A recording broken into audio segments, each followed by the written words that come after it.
அன்னை தகவல் சேனலில் இன்றைக்கி என்ன பார்க்க போகிறோம் அப்படின்னா யூஜிசி நெட் ஜூன் 2024 எக்ஸாமுக்கு கால்ஃபார் பண்ணியிருக்காங்க.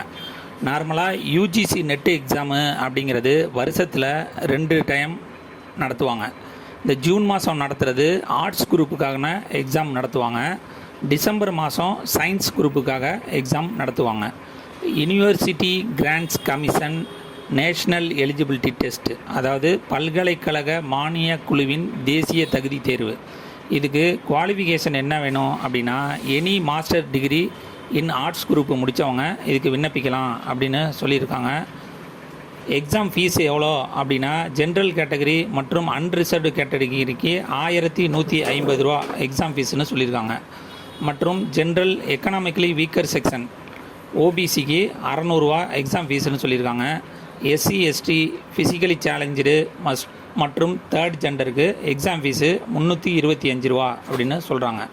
அப்ளை டேட்டு என்றைக்கு அப்படின்னா 20/4/2024 10/5/2024 வரலும் விண்ணப்பிக்கலாம் அப்படின்னு சொல்லியிருக்காங்க. அப்ளை பண்ண விண்ணப்பத்தில் ஏதாவது கரெக்ஷன் பண்ணணும் அப்படின்னு இருந்துச்சு அப்படின்னா அது 13/5/2024 15/5/2024 அந்த கரெக்ஷன் பண்ணிக்கலாம் அப்படின்னு சொல்கிறாங்க. டேட் ஆஃப் எக்ஸாமினேஷன் என்றைக்கு சொல்கிறாங்க அப்படின்னா 16/6/2024 அன்னைக்கு எக்ஸாம் நடக்குது அப்படின்னு சொல்கிறாங்க. எக்ஸாம் டியூரேஷன் ஆஃப் எக்ஸாமினேஷன் 180 நிமிஷம் நடக்கும் அப்படின்னு சொல்கிறாங்க.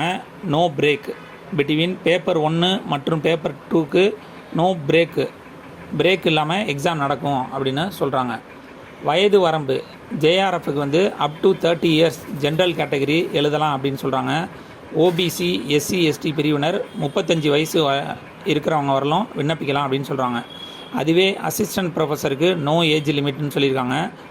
அட்மிஷன் டு பிஹெச்டிக்கும் நோ ஏஜ் லிமிட்டு அப்படின்னு சொல்லியிருக்காங்க. விண்ணப்பித்து வெற்றி பெற்று ப்ரொஃபஸர் ஆகுக. நன்றி, வணக்கம்.